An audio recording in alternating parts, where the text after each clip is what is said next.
ഓൺലൈനായി വാങ്ങിച്ച വിത്ത് ഉരച്ച് തൊലിയൊക്കെ കുറേശ്ശെ കളഞ്ഞ് 4 ദിവസം വെള്ളത്തിലിട്ടപ്പോൾ മുളച്ച് വന്ന താമര തൈകളാണ് ഈ കാണുന്നത്. അത് കുറച്ച് വലുപ്പമായപ്പോൾ ഞാൻ ആ പാത്രത്തോടു കൂടി തന്നെ വേറൊരു വെള്ള ചെടിച്ചട്ടിയിലേക്ക് മാറ്റി. ആ വെള്ള ചെടിച്ചട്ടി ഇരിക്കുന്നത് ടാർപോളിൻ ടാങ്കിലാണ്.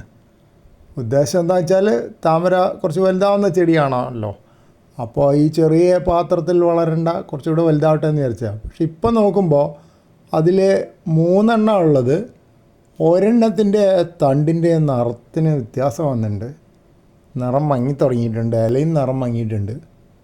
അപ്പോൾ കണ്ടാൽ അത് കേടുവരുന്നുണ്ടോ എന്നൊരു സംശയം. മറ്റേ രണ്ടിനും പച്ച നിറം തന്നെയാണ്. എന്തുകൊണ്ടാണെന്നറിയില്ല. ടാങ്കിലെ വെള്ളം പിടിക്കാനായിട്ടാണോ? ടാങ്കിൽ മത്സ്യങ്ങളുള്ള ടാങ്കാണേ. പിന്നെ പക്ഷേ ടാങ്കിൽ ഹൈഡ്രലൊക്കെ വളരുന്നുണ്ട്, മണി പ്ലാന്റ് വളരുന്നുണ്ട്, അതിനൊന്നും കുഴപ്പം കണ്ടിട്ടില്ല.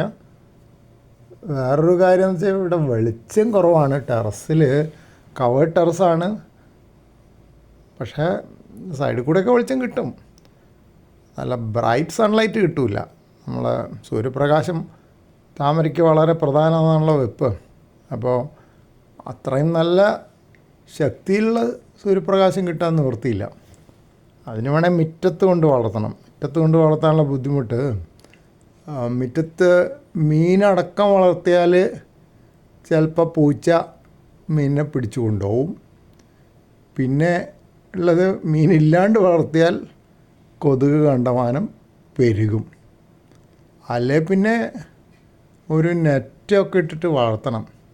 പക്ഷെ അതിനുള്ളൊരു സൗകര്യം ഇവിടെ ഇല്ല. മുറ്റത്തുള്ള സ്ഥലം മുഴുവൻ ഞാൻ പച്ചക്കറി കൃഷിയും മറ്റ് ചെടികളൊക്കെ ആയിട്ട് തീർത്തു. അപ്പോൾ ഇനിയിപ്പോൾ വലിയൊരു ടാർപോളിൻ ടാങ്ക് ഉണ്ടാക്കി മുറ്റത്ത് വയ്ക്കാൻ യാതൊരു സാഹചര്യവും കാണുന്നില്ല. അതുകൊണ്ടാണ് ഇങ്ങനെ പരീക്ഷിച്ചത്.